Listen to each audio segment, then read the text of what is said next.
삼손이 장가갈 정도로 나이가 컸어요. 어저께 13장에만 해도 24절에 여인이 아들을 낳음에 그랬죠? 그런데 이 14장에서 벌써 이미 삼손이 어른이 됐어. 적어도 뭐 나이가 뭐 16세 이상은 된다고 봅니다. 그런데 그때나 뭐 지금이나 이렇게 보면은 16세에서 하는 그 행동은 아닌 것 같아요. 적어도 18, 19는 됐다고 봅니다. 20대도 됐다고 볼 수 있습니다. 왜 그러냐 하면 이 삼손이 그 수수께끼를 내는 그런 모든 그것을 볼 때 이거는 16살의 행동이 아니거든요. 그리고 17살의 행동도 아닙니다. 적어도 18살쯤 돼야 제가 살아보니까 그렇더라고. 저는 이 아주 좀 아둔하고 맹한 어린 날 본 것도 없고 들은 것도 없어서 대단히 아둔하고 맹한 그런 그런 머리였어. 그런데 18살에 그 성령을 받고 보니까 그 이후 제가 조금씩 이제 뭔가 머리가 터져 나오는 것 같이 그러면서 18살쯤 되니까 16살까지만 해도 저는 천지도 모르고 그냥 가연이하고 똑같았어요. 가연이 같이 그냥 뭐 내가 뭐 해야 될 말인지 안 해야 될 말인지도 모르고 막 그냥 그랬어. 그런데 한 18살 정도 되니까 18살 되는 해 초봄에 제가 어느 날 이제 성경을 보다가 마태복음 28장 정도 마태복음 쭉 읽다가 28장 정도로 와가지고 그때 막 예수님이 십자가에 달려가지고 막 이제 죽어지시는 거죠. 그 예수님이 다 내가 이제 다 이루었다 하고 나서 고개를 탁 떨어뜨리는 이런 장면을 제가 그 성경을 좀 저는 눈으로 장면을 보면서 봤거든요. 그래 이제 그러는데 하늘에서 막 우르릉 꽝꽝 막 천둥이 치고 벼락이 치는 것이 하면서 그 비가 막 짱대 같은 비가 막 쏟아지면서 그 번개불이 번쩍번쩍 하는 사이로 빗줄기가 보여지는데 빗줄기가 막 손가락 굵기보다 더 굵은 거예요. 그게 막 땅바닥에 내려 꼽히는데 땅바닥은 그 빗줄기 내리는 그것으로 인하여 땅바닥이 막 구멍이 파여지고 그러면서 그 예수님은 막 비가 쏟아지는 거기에 그 시체가 그 높이 달려가 번개가 번쩍번쩍 할 때마다 예수님의 그 시체가 고개 떨어뜨린 시체가 눈에 막 보여지는 거예요. 극하는 순간에 제가 막 마음에 왈칵하는 이 어떤 그 뜨거운 덩어리 하나가 제 목구멍을 치받치고 올라오면서 주님이 나의 죄 때문에 하는 이 단말마의 비명을 지르는 그 순간에 이 방 안에 천장에서 그 막 완전히 막 큰 바람덩어리가 막 다리를 그 큰 무슨 벨줄이 같은 그런 바람에 그것이 막 불같이 해가지고 저를 막 그 머리를 막 강탈을 하는 거예요. 이 바람 성령이. 그래가 제가 막 그때 이 성령을 받고 아랫목에서 움목으로 막 저 혼자 이 방 안에서 그때 막 제 혓바닥이 막 그 꼿꼿하게 막 전기 한마디로 몇 천만 볼트의 전기에 감전이 돼가지고 이 전기 감전돼 보세요. 여러분 전기 감전돼 봤는 사람 손, 감전 경험해봤는 사람 손 몇 명 없네? 전기에 감전돼 봤는 사람은 저의 말을 이해할 겁니다. 완전히 이 전기에 감전돼 가지고 난리가 나는 거예요. 이런 그 육체의 진동이 그게 바로 진동의 은사라고. 그래서 이 진동의 은사를 받고 나니까 진동의 은사인지 뭔지 그때는 몰랐어. 무조건 이 전기 감전이야. 그래서 막 전기 감전을 받고 막 난리가 치니 온 방바다가 막 디디디디디디디디디 전기에 감전돼 가지고 그러면서 혓바닥을 막 꼿꼿하게 굴러가라라라라 하더니만 갑자기 제 입에서 바늘이 또 터져 나오네. 이건 또 무엇이냐 난리가 났습니다. 온 방 안에서 막 저는 막 방 안에서 막 죽치고 곤죽치고 뭐 이런 말할 수 없는 그런 그것이 일어났어. 그러니까 그걸 갖다 얼마 동안 그러다 보니까 정신을 차리니까 제가 아주 뭐 방안을 난장판을 벌려놨어.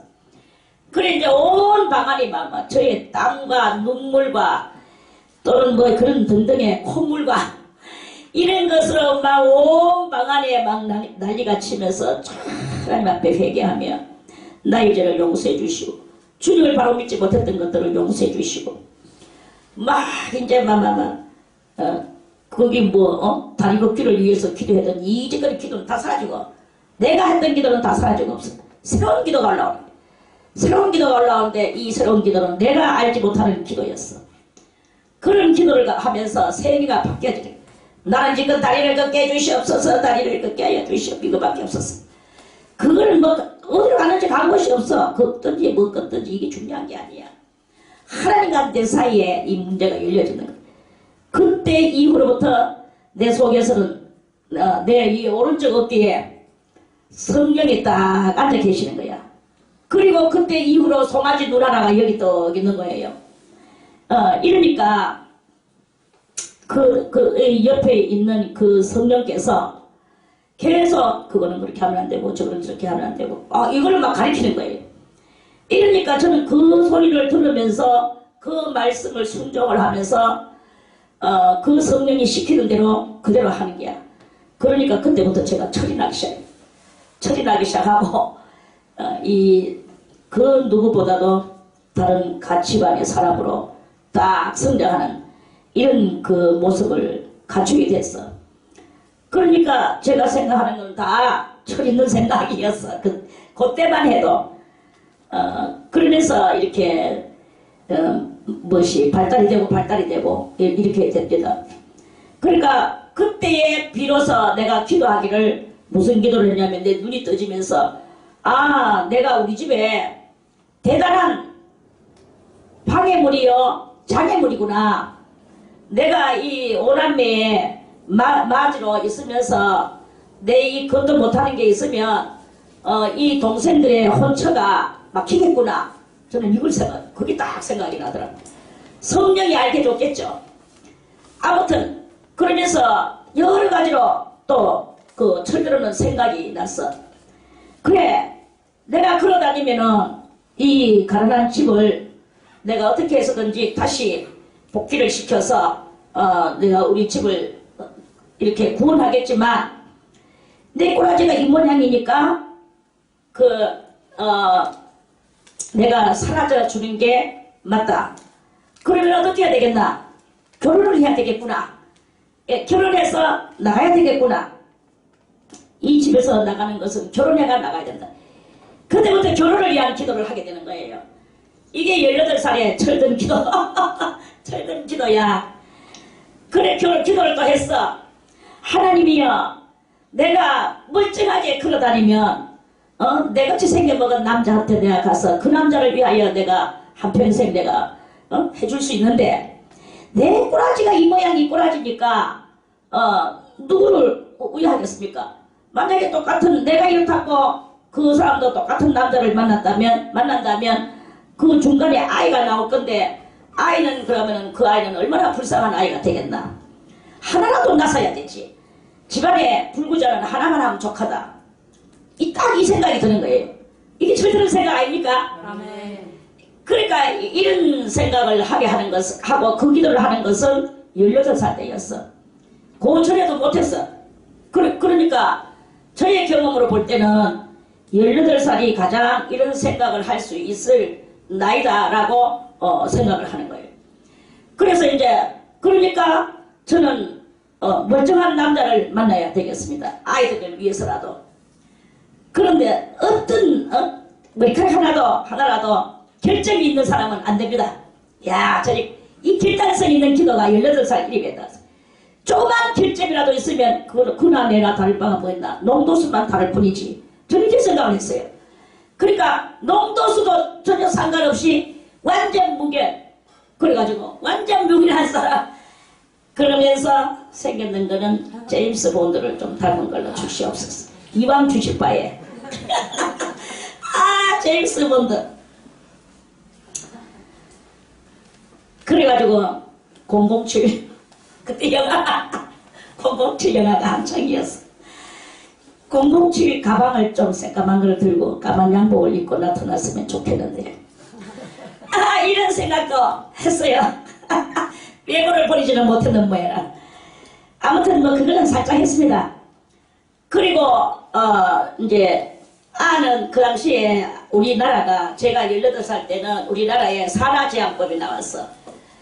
그래 이제 아를 너무 많이 오지 말자. 저도 많아. 동생 많은 거에 대해서 저도 지겨움을 겪는 사람 중에 하나거든. 동생을 우리 발세의 아버지 동생 우리 내 바로 밑에 동생 김영길 전도사는 그때 한날 우리 엄마한테 징징거리면서 엄마 누나하고 내만 놓지 왜 밑에 것들은 왜 놨어? 내 밑에 것들은 안 나오면 좋았을 것 같아. 지금 우리 엄마하고 그런 대화 내가 만약 그런 대화를 했으면 우리 엄마한테 내가를 때렸을 겁니다. 이제는 빌어먹으려면 기집애 그러면서 내가를 때렸을 건데 아들이 그 이야기 하니까 야 그런 말 하지 마라. 아직도 저렇게 정답게 무슨 말 했는지 나는 기억이 안 나지만 하여튼 뭐라고 소곤소곤 저렇게 하더라고. 왜 내하고 누나만 놓지 밑에 것들은 왜 나왔어? 그렇게 이제 동생들도 다 많은 거를 그 당시에는 다들 싫어했어요. 그러는 중에 국가가 산하 제한을 하라고 하니까 사람들이 막 의시가 좋다 하고 막 산하 제한 전부 다 산하 제한을 했어. 그래서 저는 이제 기도를 했어요. 아들 둘 딸 하나만 주시옵소서 이렇게 기도를 했어. 그리고 주님이요 이 아들 딸들이 나왔는데 제가 저희 어머니를 별로 좋지 않게 생각하고 그래 이제 그랬던 그게 있어서 나는 그러니까 그게 뭐냐 하면 내가 불효녀라는 거죠. 내가 이 불효녀 노릇을 내가 많이 했어. 말대꾸도 쫑쫑하고 그래 이제 그랬는데 그 말대꾸 쫑쫑하는 이게 얼마나 나쁜 것이라는 것을 저는 알아요. 알면서도 흑파가 뒤비니까 또 하고 또 이렇게 그 순간에는 그러면서 살았어. 이해되는 사람은 손들과 하면 이해되죠? 흑파가 뒤비십니다. 그러면 말대꾸를 또 안 할 수가 없는 거예요. 그럼 말대꾸 하고 나면 또 내가 죽으려니다. 또 이렇게 또 나오는 거예요. 이제 그랬어. 그러니까 우리 자식들이 나가지고 내가 우리 엄마한테 하듯이 이것들이 내한테 하면 내가 어떻게 되겠습니까? 저는 저희 어머니 제가 워낙 조리 있게 말도 든 소리를 하면서 빠방빠방 달아들었거든. 그러니까 저희 어머니는 말대꾸를 못하고 저한테 많이 당했어. 그러니까 내가 워낙 인작하니까 그래 얼굴이 아주 난색을 표하며 대답을 못하는 그 여러 번 내가 우리 엄마를 만들어줬거든. 그렇게 난색을 표하며 말 대답 못하는 것을 보면서 속으로 저는 캐절해 부르는 거예요. 그렇지 대답 못하지 뭐 대답할 말 있겠어? 뭐 이러면서 이게 부르는 거예요. 그런데 저의 새끼들이 나와가 저한테 난 분명히 이거는 뿌린 대로 거두는 건 인생의 인지상정인데 저는 그것까지 다 알았어요. 18살에 인생에 뿌린 대로 거두는 것은 인지상정이다. 뿌린 대로 거두는 그것이 돼준다면 내 새끼들이 분명히 나를 하여금 난색을 만들어 줄 것이고 나는 그때 말도 못하고 새끼들한테 그때는 이걸 쟤는 메뚜기가 먹던 것을 팥종이가 먹고 팥종이가 먹던 것을 넣이 먹고 쟤를 낳고 더욱더 큰 쟤를 낳고 큰 쟤를 낳는데 그러면 내가 엄마한테 했던 것보다도 이것들은 더 크게 내한테 하면서 내를 발로 짓밟지 않을까 이런 생각도 막 드는 거예요. 새끼 놓기도 사실 두려운 거예요. 잘못하면 호랑이 새끼 놓습니다. 호랑이 새끼 키웁니다. 새끼한테 맞아 죽는 사람도 있고 새끼한테 찔려 죽는 사람도 있고 새끼한테 맞고 사는 사람도 있어.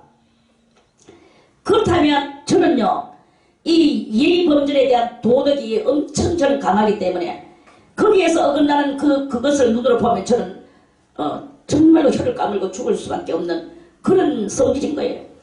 저는 도덕에서 어긋나면 미쳐버립니다. 그걸 고쳐놓지 않으면 안 돼. 그래서 제가 이 정도까지 됐는 것 같아. 그렇길래 이 새끼들이 도덕을 모르고 상하 구별을 못하고 하극상을 발목대시 부리고 있으면 저는 그 일을 어떻게 감당을 할 것인가. 그래가지고 저는 기도를 했어요. 아이들이 나오되 효자 효녀가 나오게 하여 주시옵소서. 엄마만 사랑하게 하여 주시옵소서. 아버지만 사랑하게 하여 주시옵소서. 그래서 이 아들 딸들이 뭐 남편이 누가 될지도 모르지만 우리 부부를 우상 받듯이 받드는 사고방식의 아이가 나오게 해 주시옵소서. 아이고 이런 기도를 했습니다. 18살에 이런 기도 하겠습니까? 여러분들은 18살에 그런 기도 했습니까? 기도했어야 돼. 그래가 이제 그런 기도를 했어. 그리고 이제 또 이런 기도도 했어요. 그래 이 아이가 자라나서 호랑이 새끼가 내가 내한테 하는 것은 또 뭐 그거는 둘째치고 범죄하고 이렇게 하면 어떻게 될까? 경찰서를 안방 드나들듯이 드나들면 어떻게 될까? 염려가 아니라 아는 기도는 다 했어요. 그러면서 그 기도를 쫙 했어. 그거 했죠. 그리고 나서 얼마나 살았어. 18살에 그 기도 했습니다. 그리고는 잊어버렸어요. 수십 년이 지나갔어. 어느 날 제가 34살이 됐는데 어느 날 기도했던 그 기도가 딱 제가 생각이 나는 거예요. 내가 그때 그런 기도를 했었지. 하면서 쫙 보니까 주님께서 그대로 저에게 주셨는 거예요. 우리 장로님이 비록 공복지 가방을 들고 제임스 본드 같이 생기지는 않았지만 이 정신 사고 방식이 제임스보다 더 나았습니다. 왜냐하냐? 제가 교육 가르치는 우리 장로님은 완전 저 만날 때 흰 도화지였어요. 흰 도화지와 빡빡이가 만났어. 그래가지고 빡빡이를 흰 도화지다가 스캔을 쫙 했어. 오케이? 아멘. 엄청납니다. 그러니까 우리 장로님은 초장부터 저를 뭘로 알았느냐 하면은 신의 여인이라고. 왜 신의 여인이냐? 그게 이제 그때 처음 만났을 때 뭐 얼마 만나고 난 뒤에 우리 장로님이 원래 이제 자기 그 당시에 나이가 어릴 때인데 저도 어리고 그래 이제 양복점에 양복 기술 배우러 다녔어요.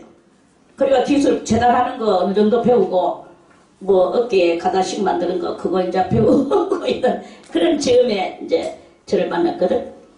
그래 만나가지고 이제 이렇게 하다가 어느 날 오기만은 꿈을 하나 꿨는데 그래 꿈이 계속 생각이 난다 하면서 이렇게 하는 거라. 그래 내가 무슨 꿈인지 말해봐라 할게요.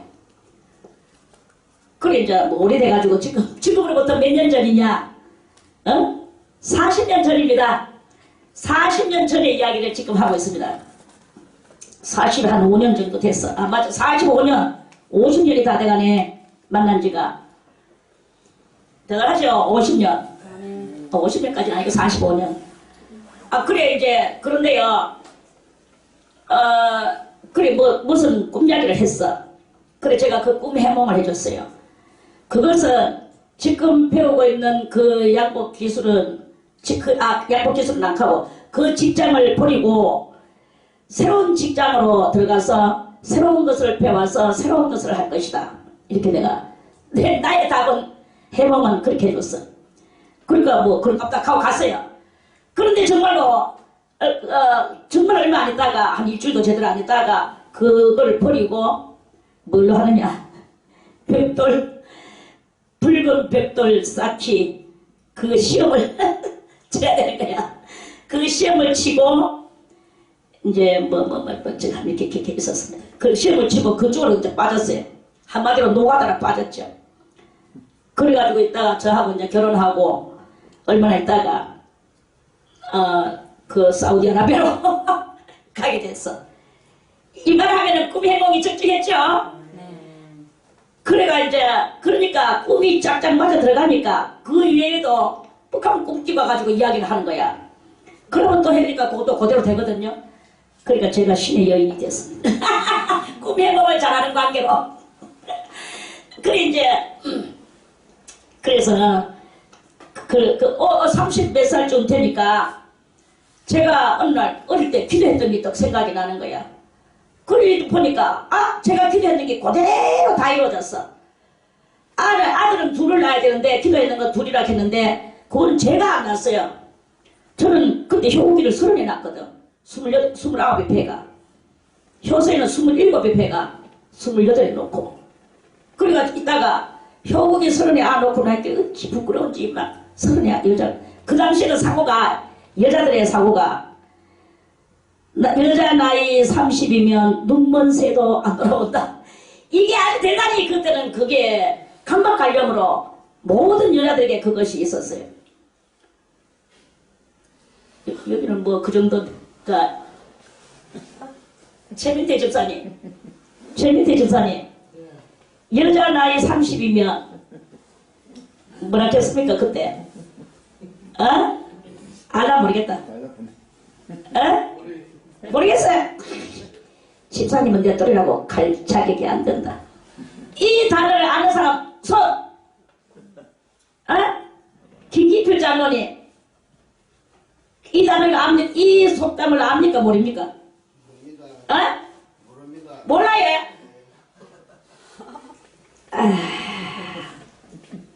아세요? 모르세요? 몰라? 아세요? 모르세요? 저도 압니다. 들었습니다. 그거는 나이가 더 어린데도 어떻게 알아? 나이 많은 사람 돌려가지고 겠지만 나이 많은 사람 도리어 모르고 나이 어린 사람이 안 해. 이건 뭐야? 자. 그러면 남자들은 치우고 여자들 중에서 이 속담을 아는 사람 손. 조집에는 딸을 아는데 어떻게 아버지가 모를 수 있노?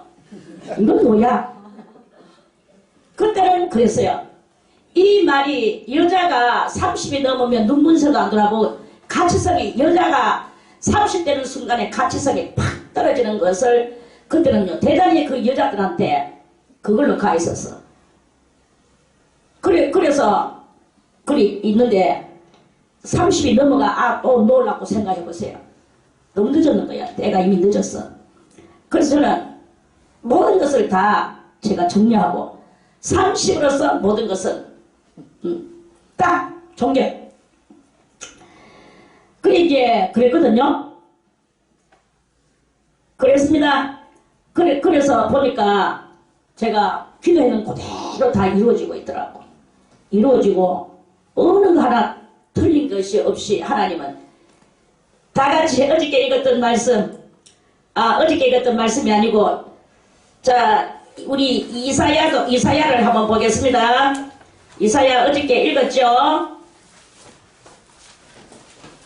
이사야 34장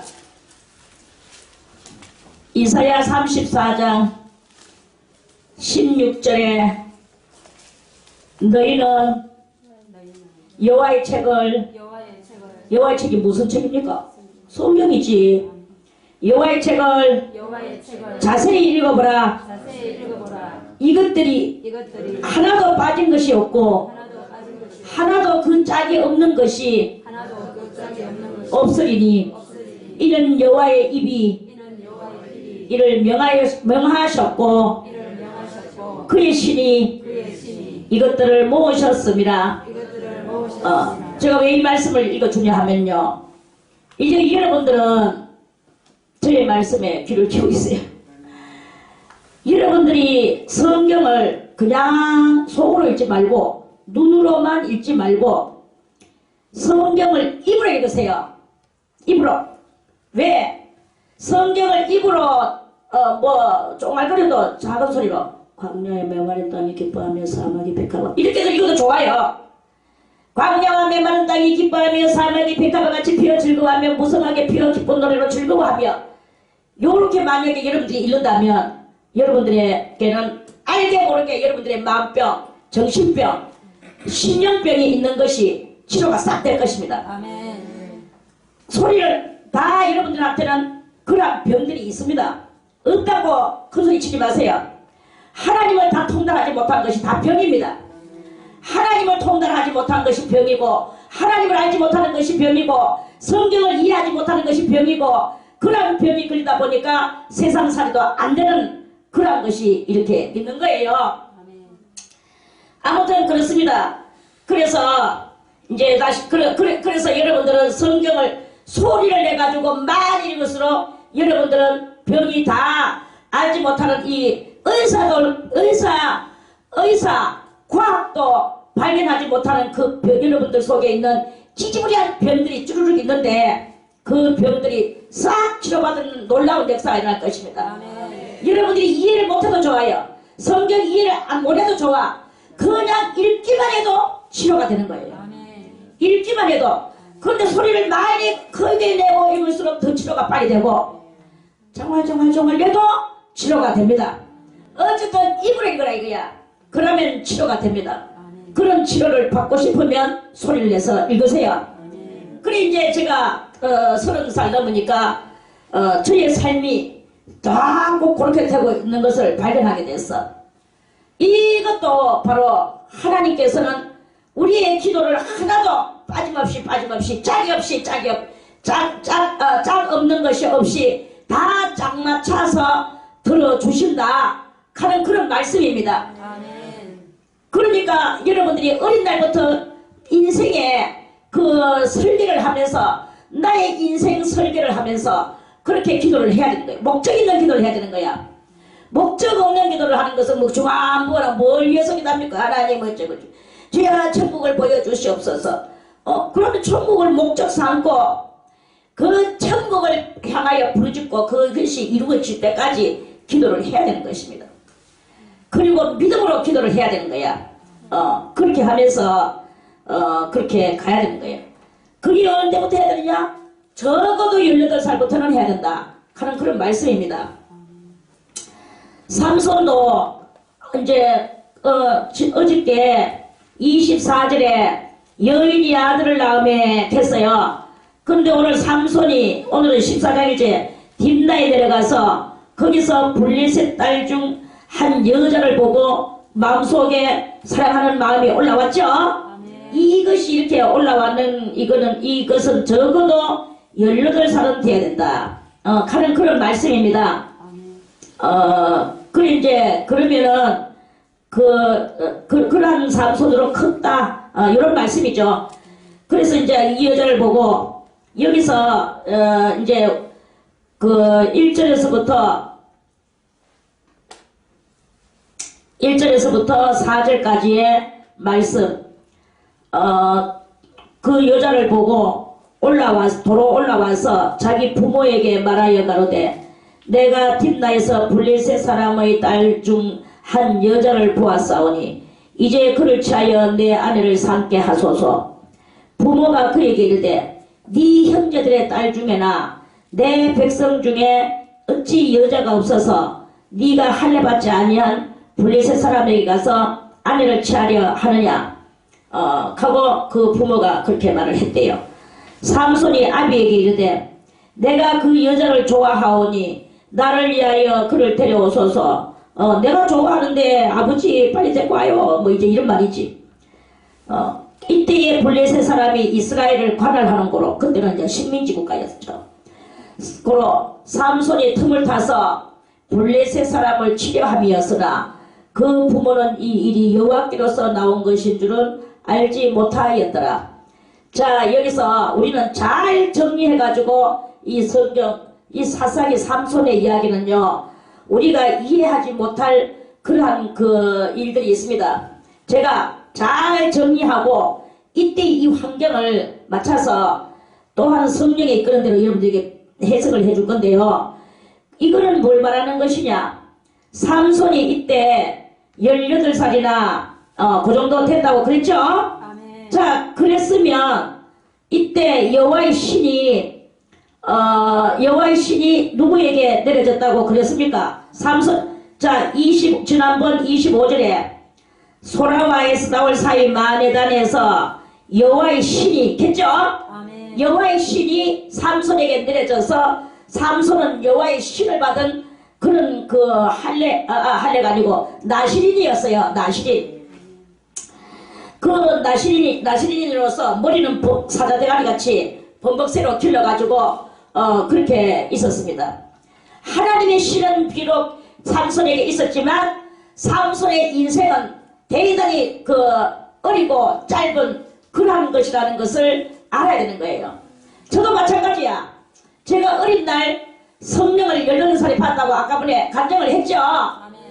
그랬음에도 불구하고 18살 때 저의 그 모습과 오늘 68이 되는 저의 모습에서의 그것은요 하나가 아닙니다.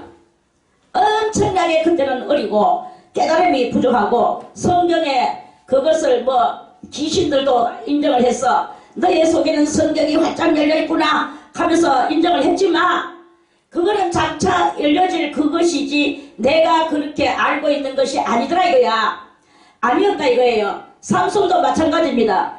지금 삼손은 뭘 말하느냐, 때가 되면 어쨌든 그러니까 요 4절에 이때에 블레셋 사람이 이스라엘을 관할한 고로 삼손이 저게 자라나면서 아버지나 어머니한테 이야기를 들었겠죠. 아버지, 블레셋 사람은 무엇이며 우리는 무엇입니까?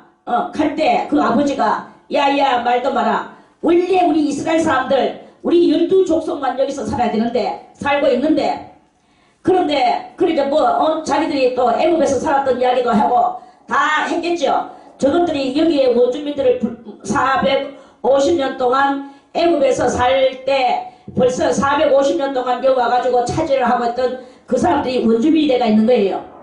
저도 마찬가지야. 저의 고향은 우리 아버지 고향은 이북 황해도 사리원 봉산리 그 봉산리 일대가 다 우리 땅이었대요. 그 문서를 지금도 제가 들고 있습니다. 때가 되면 이제 김영길 전도사를 줘야 됩니다.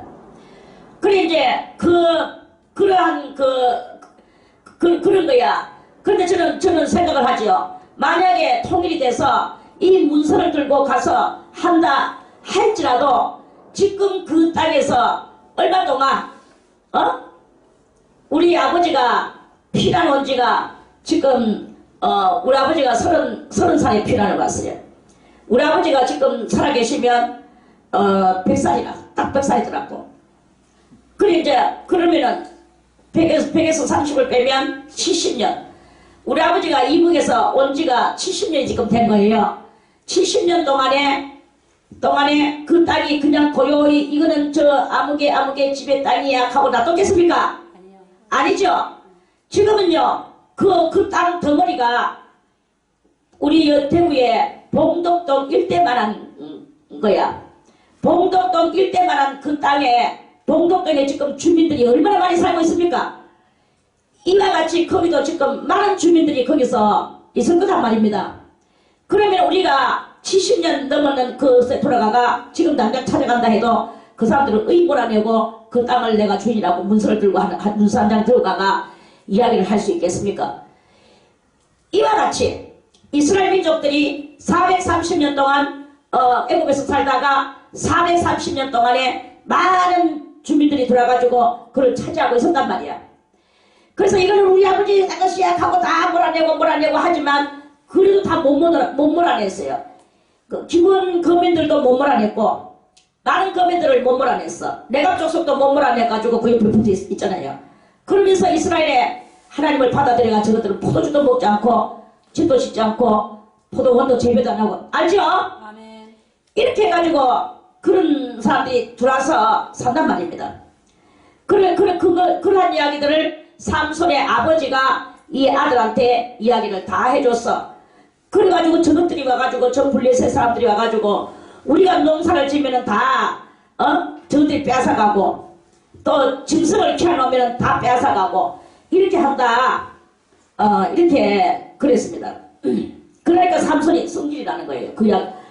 젊은 혈기에 아버지한테 그 이야기를 들으니까 동족 애가 솟아오르고 그랬어요.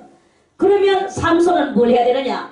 머리만 안 깎는 게 능사가 아니고 후전한 것을 먹지 않는 게 능사가 아니고 삼손은 해야 될 게 하나님 앞에 기도를 했어야 되는 거예요. 기도 없는 모든 일은 다 허사입니다. 다 같이 기도는 우리 영혼의 호흡이다.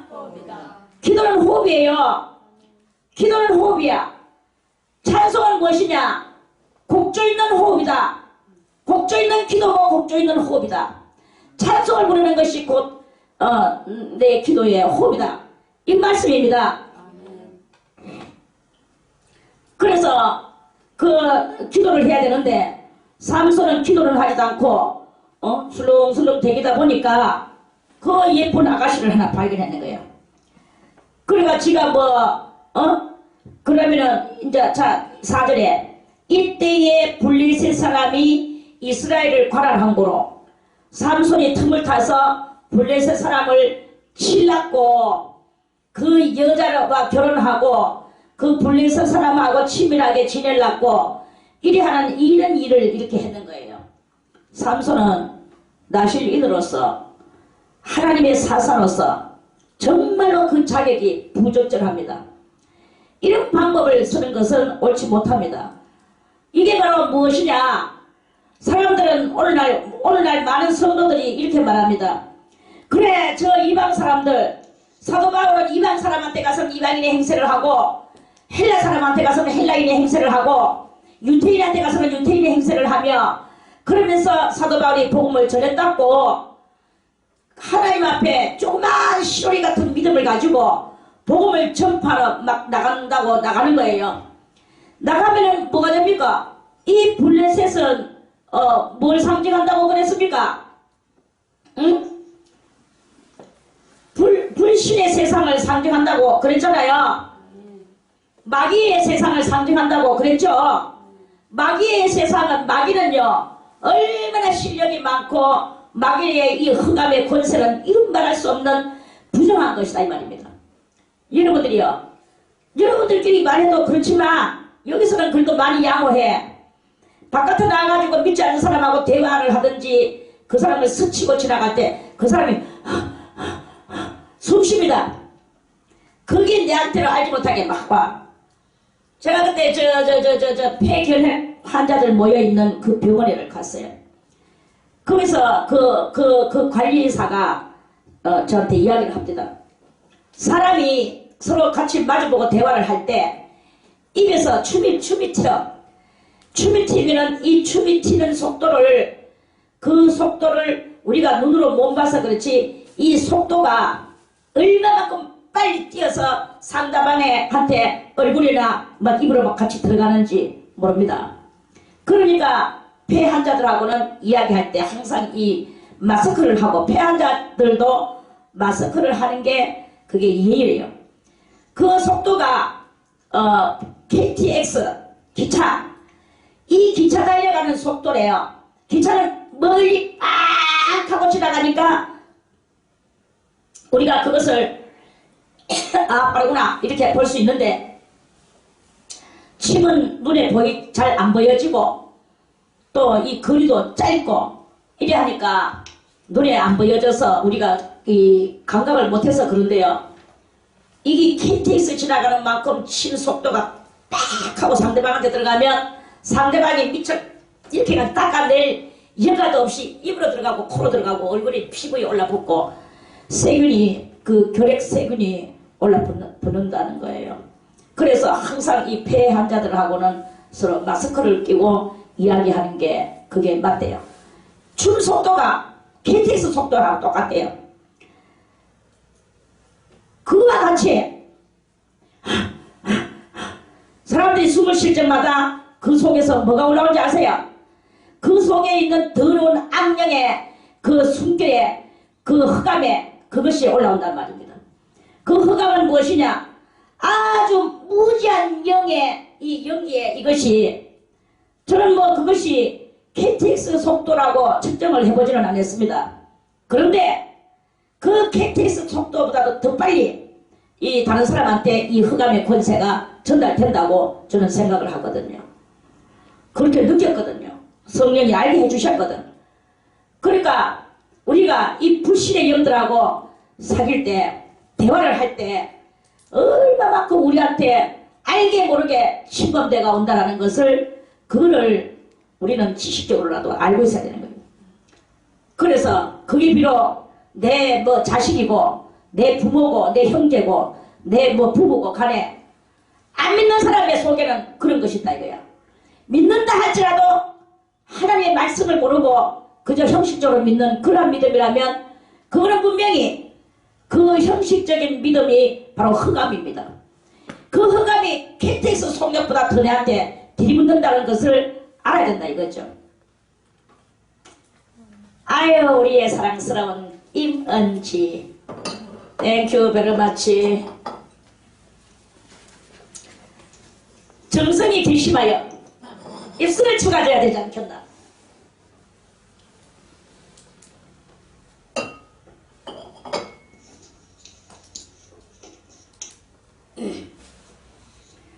이 마이크도요 얼마나 이 KTX 속도로 춤이 여기에 가가지고 이렇게 돼버리는 바람에 저는요 이 마이크 너무 기분 나빠요. 이래가지고는 막 내가 내 입에서 이게 팍 나갔던 거를 또 저 수요일 저녁이 되면 천 목사님이 들고 또 KTX 속도로 또 천 목사님이 또 발견할 거거든. 또 그러고 나서 그 다음날 내가 또 발견할 거거든. 한 번씩 가다 이기는 거 대위 허파 디비집니다. 정말 이렇게 살고 싶나. 이런 일이 있습니다. 이거는 아무것도 아닙니다. 입에 춤이야 뭐 어떻습니까? 그 춤이 내 영혼을 해롭힐 수 있나? 폐병이 내 영혼을 해롭힐 수 있나? 어떤 전염병이 내 영혼을 해롭힐 수 있나? 이것들은 해롭힐 수가 없어. 정말 중요한 것은 흑암의 권세다 이거야. 이 흑암의 권세는 내 영혼을 더럽히는 것이다. 그런 말씀입니다. 삼손은 너무나 무식했습니다. 너무나 무식해서 그 여자를 하나 그 해가지고 그 여자하고 이제 뭐 결혼하는 거 하고 블레셋 사람을 들이치는 거 하고 무슨 상관이 있습니까? 여호와께로서 나온 것이라고 하지만 그거는 인간의 철부지에 삼손의 철부지에 그거에 다 해당하는 그러한 행위다. 자기가 정말로 사살하면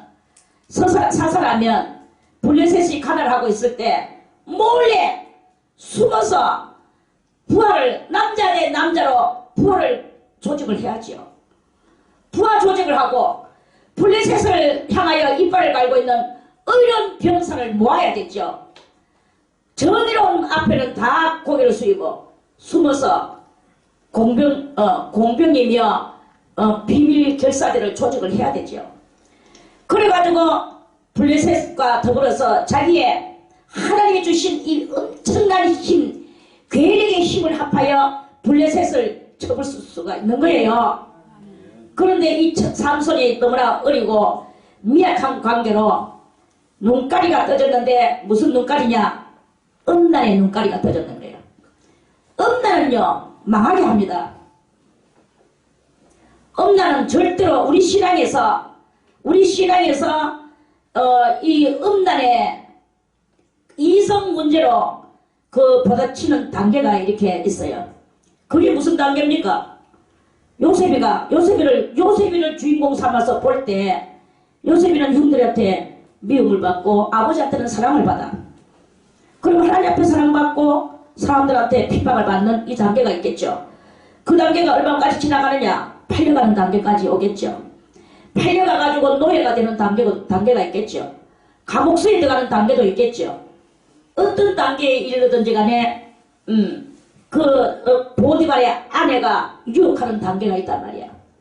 보디발의 아내가 유혹할 때 그래 이렇게 이 여자만 내 손에 들면 이 집안의 모든 것은 다 내 것이구나 우욱 하고 보디발의 아내하고 그래 했다면 인간적으로는 보디발의 아내와 힘을 합쳐서 그 주인 남자를 어떻게 하고 지가 그 자리에서 보디발의 아내하고 이렇게 할 수도 있었을 것입니다. 그건 아무도 모르는 이야기죠. 해봤지도 않았고. 그런데 요셉이는 보디발의 아내를 물쳤어. 그리고 옷을 벗어 던지고 보디발의 아내가 부들거는 옷을 이 겉옷을 벗어 던지고 속알맹이가 빠져나갔어요. 이거는 무엇입니까? 행위는 이 행위는 더러운 곳으로 떨어져 나가고 나는 하나님을 향하여 달려나간다는 뜻 알겠습니까? 아멘. 이성 문제가 이 신앙에서 제일 중요한 것이 이성 문제예요. 이성 문제를 잘 해결을 해야 다음 단계로 올라갈 수가 있습니다. 이성 문제 잘 해결하면 그 다음에는 뭐 감옥에 갇힌다고 하겠죠. 감옥에 갇히는 게 뭐 대수입니까? 그 다음에 총리 대신으로 올라갑니다. 엄청난 이야기가 있습니다.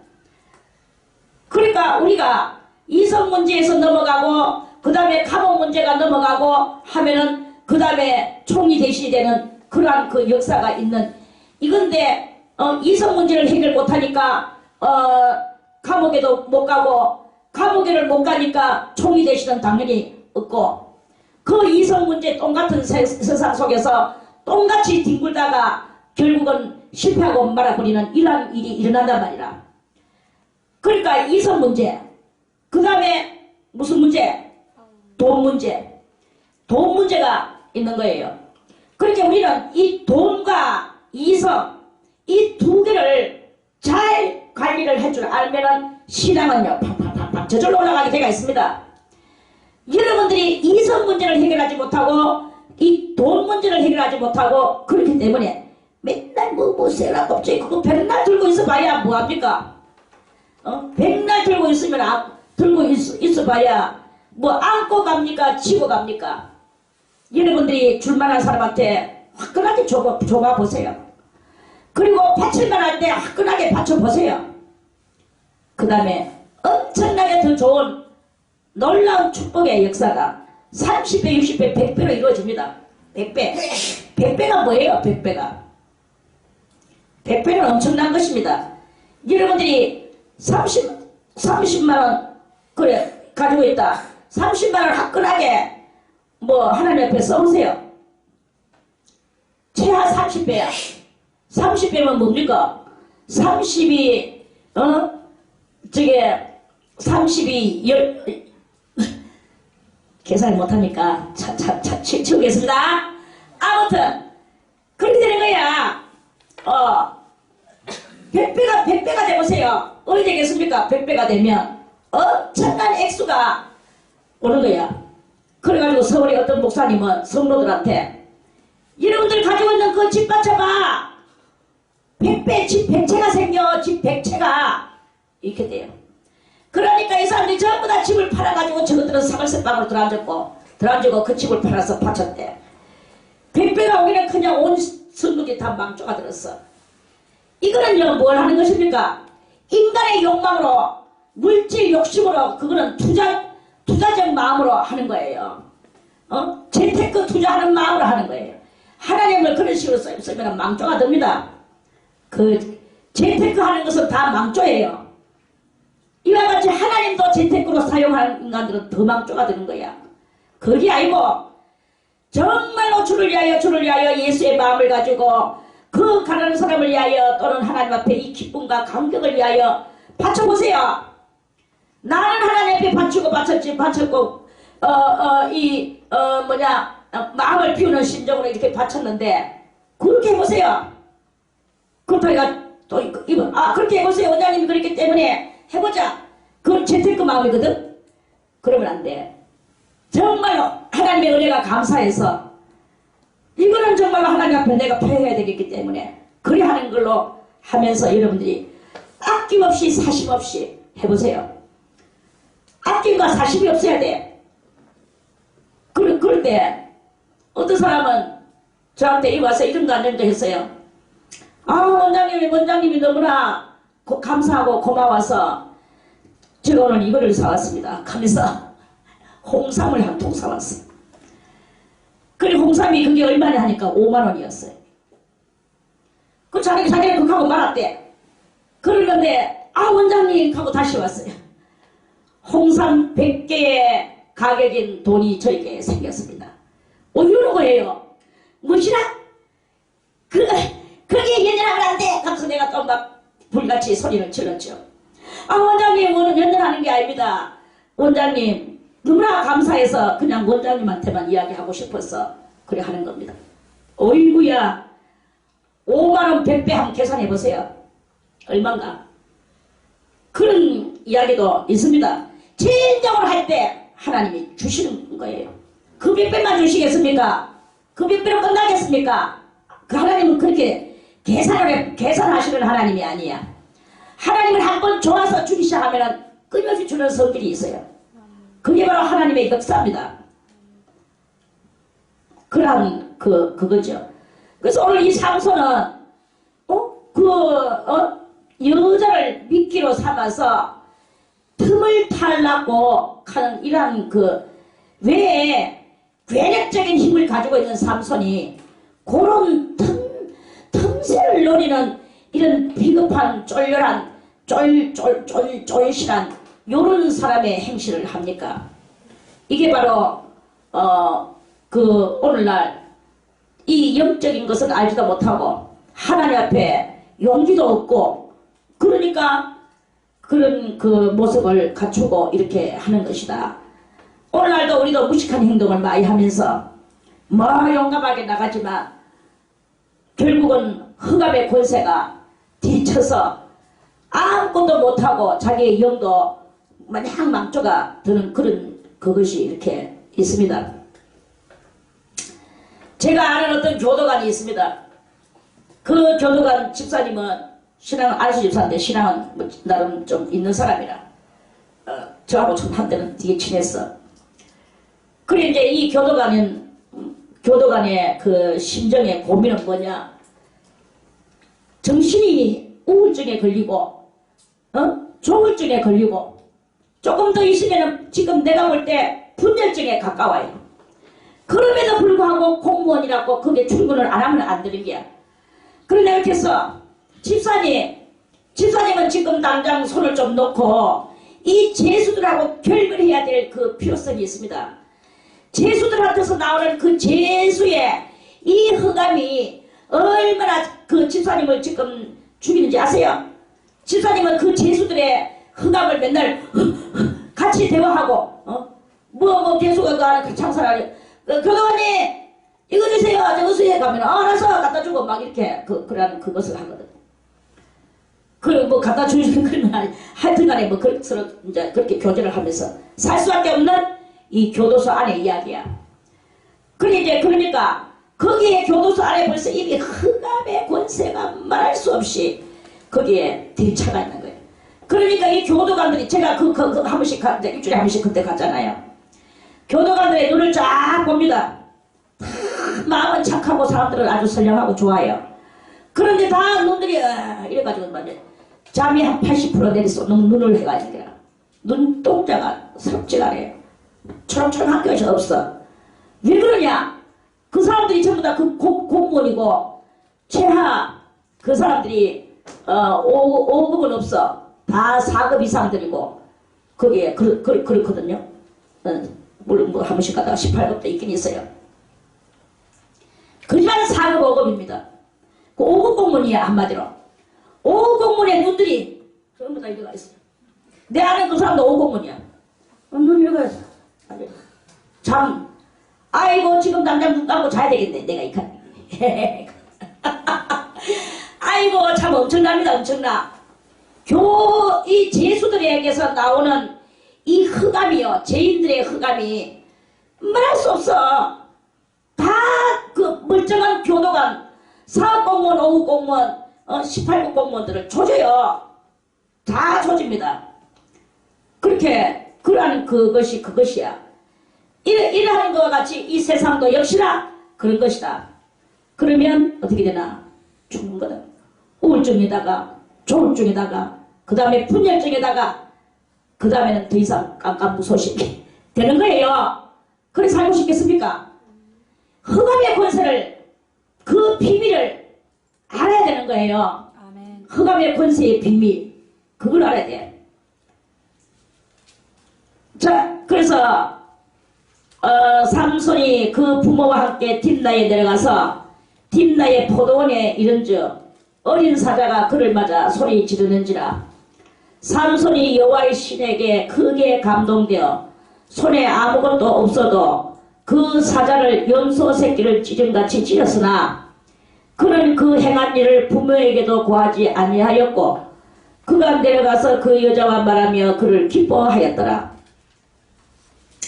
삼손은 지금 대단히 억길로 걸어가고 있습니다.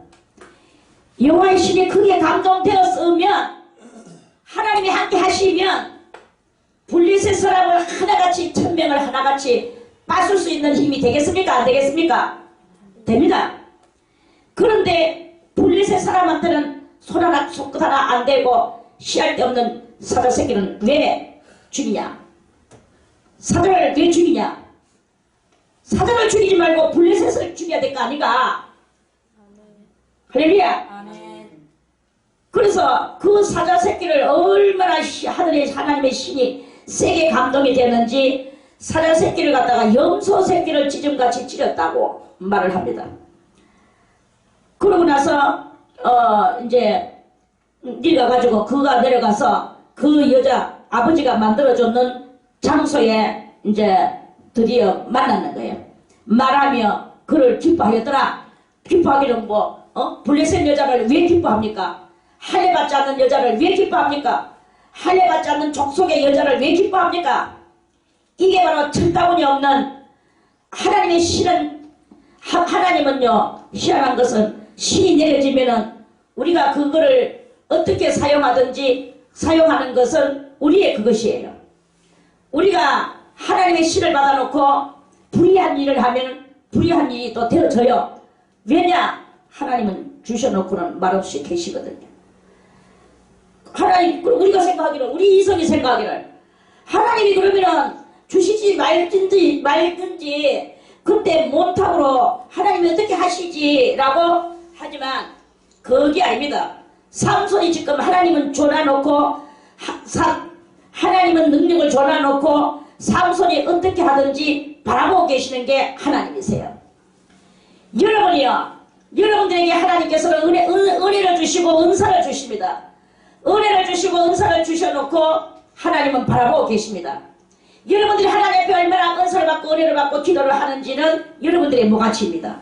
얼마만큼 성경을 보며 낮에는 성경을 보며 밤에는 기도를 하며 하나님 앞에 열성을 내는지 안 내는지는 여러분들의 모가치야. 여러분들의 숙제예요. 하나님이 내가 이렇게 줬으니까 너는 이렇게 살아라. 물론 그것은 있겠죠. 그러나 그 다음에는 하나님 보시고 계시는 거죠. 이렇단 말입니다.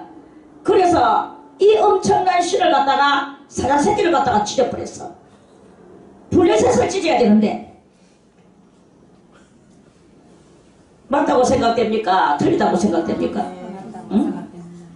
그래서 이 사자 새끼를 염소 새끼를 찢음같이 찢는 게 됐습니까? 가가지고 블레셋 한 100명을 찢었든지 1000명을 찢었든지 했다면 그렇다면 삼손의 뒷일은 좋았을 것입니다. 그러니까 그래놓고 그 행한 일을 부모에게도 고하지 아니하였고 그가 내려가서 여자와 말하며 그를 기뻐하였더라. 얼마 후 삼손이 그 여자를 취하려고 다시 가더니 돌이켜 자기가 죽였는 그 사자의 시체가 거기 있는 거야. 시체가 거기 이렇게 있으니까 그 시체에 시체는 뭡니까? 죽음이죠.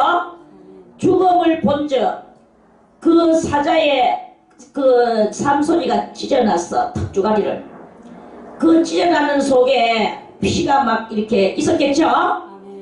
그러니까 거기에 뭐가 와가지고 끓었냐 하면은 벌떼가 와가지고 거기에 끓면서 벌떼가 거기다가 알을 낳았어. 알을 놓고는 거기다가 또 꿀도 거기다가 막 갖다가 이렇게 거기다가 이제 뭐냐 하면 벌이 저거 집을 만들었어요. 벌집을 만들었어. 벌떼와 꿀이 있는지라 그래서 벌이 거기다가 꽃에다가 닦는 꿀을 갖다가 거기다 갖다가 모아는 거예요. 그래서 그걸 보니까 벌떼도 막 오글오글 벌이 막 우르르르르 하고 있고 그 찢어졌는 아구리에는 꿀이 거기에 소복이 이렇게 있는 거예요. 그래가지고 손으로 그 꿀을 취하여 행하며 이제 가면서 그 아가씨를 만나러 가면서 한번 꾹 집어가지고 먹어보니까 꿀인 거예요. 대단히 단 거야. 그래서 이거 먹고 그 부모에게 이르러 그들에게 그것을 먹고 그걸 좀 꺼냈는가 봐. 그들에게 그것을 들여서 먹게 하였으나 부모는 아이고 맛있다. 이 꿀이 어디서 났노? 정말 맛있구나. 부모들도 먹었어. 그런데 이제 이것을 부모의 그 꿀을 사자의 몸에서 취하였다고는 고하지 아니하였더라. 자, 여기서 우리는 중요한 것을 깨달아야 됩니다. 꿀은 무엇을 상징합니까? 꿀은 성경에서 하나님의 말씀을 이해하는 이해력을 상징합니다. 이해력. 그러면은 삼손이 블레셋을 찢어야 되는데 사자를 찢었어.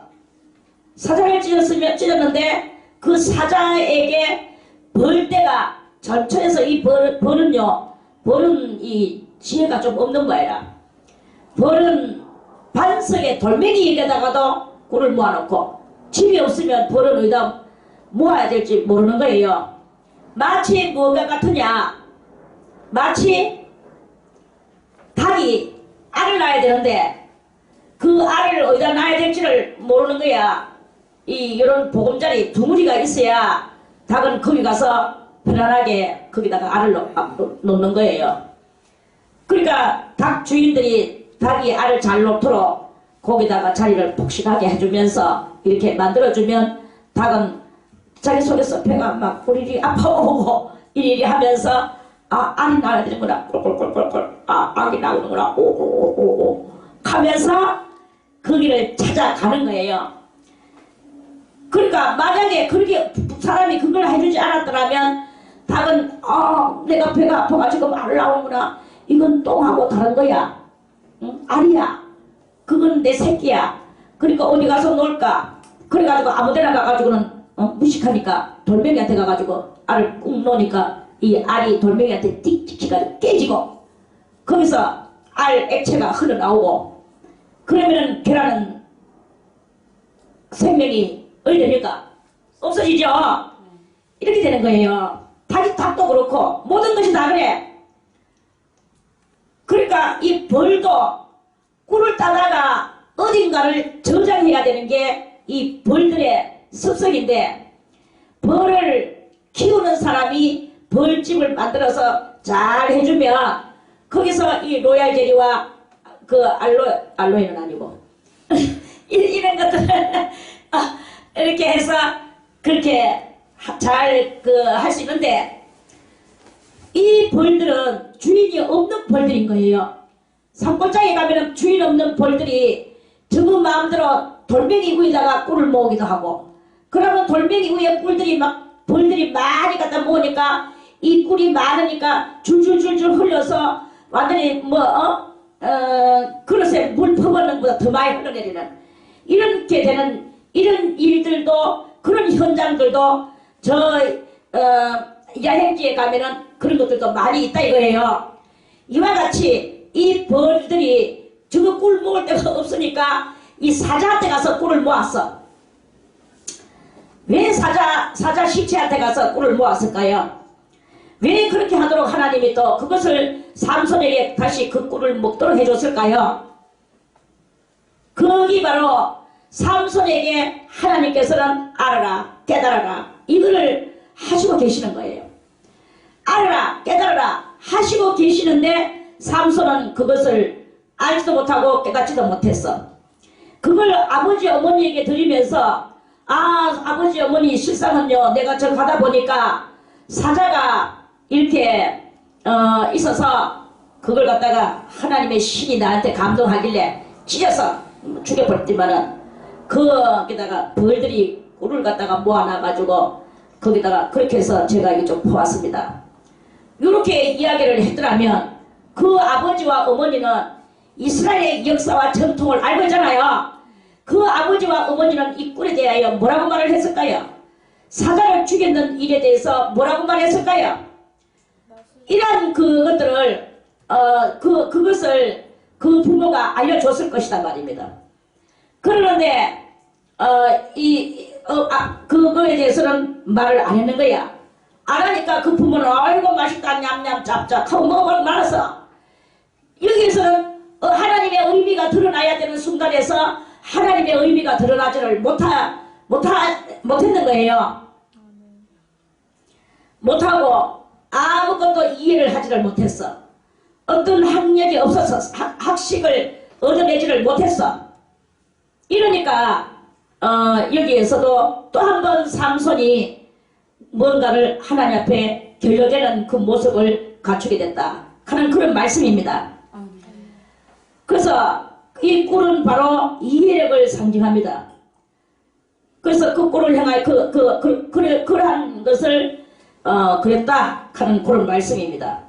자, 이거에 이어서 이제 10절에 또 쭈루룩 있을 것인데 오늘은 9절까지만 요 말씀을 드리고 이 이해력이 안 됨으로 말미암아 얼마만큼 화근이 올라왔는 것은 내일 말씀을 또 드리겠습니다.